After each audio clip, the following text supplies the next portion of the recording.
Ya, Assalamualaikum warahmatullahi wabarakatuh. Kenalkan saya Lina Helena, guru sejarah dari SMAN 1 Sindang Barang, Kabupaten Cianjur. Untuk kali ini, atau video kali ini adalah membahas tentang video permasalahan untuk bulan Januari di tahun 2023.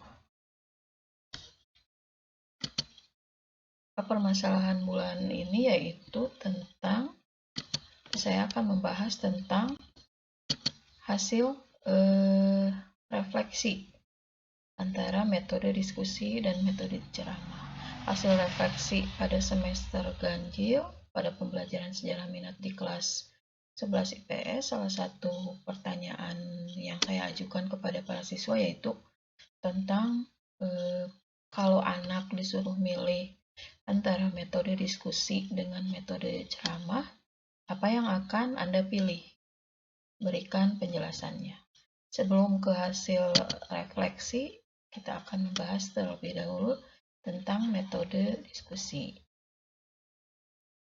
Metode diskusi berfokus pada siswa atau student center dan bukan pada guru, sehingga diharapkan siswa dapat selalu aktif saat proses pembelajaran berlangsung.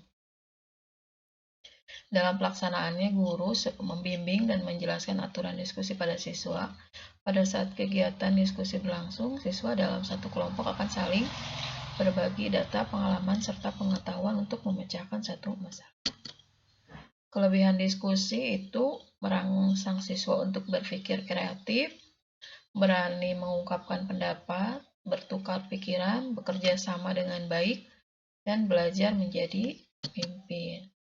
Kekurangan metode diskusi. Kalau dalam metode diskusi itu hanya beberapa siswa yang aktif, pembahasannya meluas dan keluar dari materi pembelajaran, kemudian membutuhkan waktu yang cukup panjang dan menimbulkan emosi yang tidak terkontrol. Nah, ini adalah salah satu dokumentasi ketika dilakukannya metode diskusi di salah satu kelas 11 IPS. Nah, selanjutnya metode ceramah.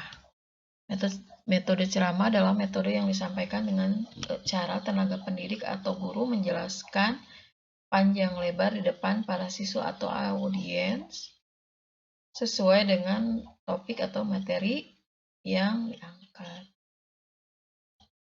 Kenapa metode ceramah lebih sering digunakan? Karena tidak perlu banyak modal perangkat dan lainnya. Hanya modal penguasaan materi dan keterampilan menyampaikan pesan. Apa kelebihan dari metode ceramah? Yaitu praktis, efisien, menyampaikan pesan lebih gamblang, menuntut penguasaan terhadap materi, mudah melakukan kontrol, dan peserta didik langsung ditransformasi terutama mengenai ilmu yang disampaikan. Kelemahan dari ceramah. Kelemahan dari ceramah itu tenaga pendidik aktif sedangkan peserta didik pasif. Peserta didik dituntut sebagai follower, tingkat kebosanan lebih tinggi, tidak mendorong peserta didik menjadi kreatif. Nah, ini adalah ketika dilakukan dokumentasi ketika dilakukan metode ceramah di sekolah yang saya ajar, di kelas yang saya ajar. Seperti ini, kebetulan ini di kelas pagi. Kalau di kelas pagi mungkin tingkat kebosanannya lebih rendah dibanding di jam-jam akhir yang sangat rawan. Nah, hasil refleksi pembelajaran. Kenapa saya kemudian membahas tentang metode diskusi dan metode ceramah? Karena sudah saya sampaikan di awal bahwa ketika saya melakukan refleksi pembelajaran di awal semester genap, saya mengajukan pertanyaan kepada para siswa mengenai metode apa yang ingin guru kalian lakukan untuk pembelajaran di semester genap. apakah metode diskusi, apakah metode ceramah, ataukah ada metode lain.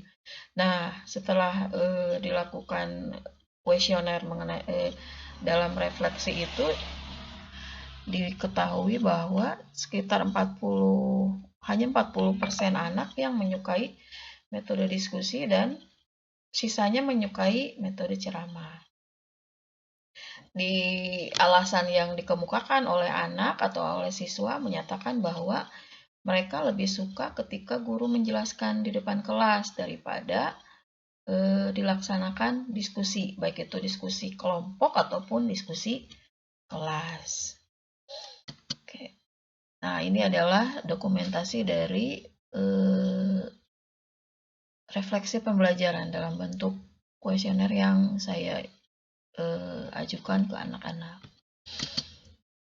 Conclusion atau kesimpulannya, sebenarnya kalau menurut saya pribadi, ketika dilakukan KBM atau pembelajaran, baik itu metode diskusi atau metode ceramah, keduanya sama baiknya, tidak ada yang salah, tidak ada yang lebih ataupun kurang.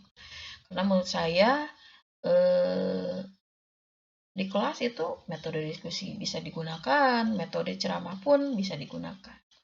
Hanya mungkin penggunaannya aja yang harus digunakan sesuai dengan kebutuhannya. Biasanya kalau saya metode ceramah digunakan ini kapan? Yaitu digunakannya di awal-awal ketika dimulainya kelas atau materi baru terutama. Jadi saya jelaskan terlebih dahulu gambarannya, materinya seperti apa. Nanti setelah dijelaskan mungkin dilakukan metode lain. Salah satunya misalkan diskusi. Diskusi juga baik kalau menurut saya. Apalagi untuk sejarah peminatan yang materinya harus lebih mendalami, itu bagusnya lewat diskusi. Karena kalau menurut saya kalau diskusi, anak-anak juga akan menemukan masalah, memecahkan masalah, pengetahuan ilmu materi akan lebih banyak karena mereka akan menemukan tidak hanya dari penjelasan guru, tapi mereka bisa mencari sendiri.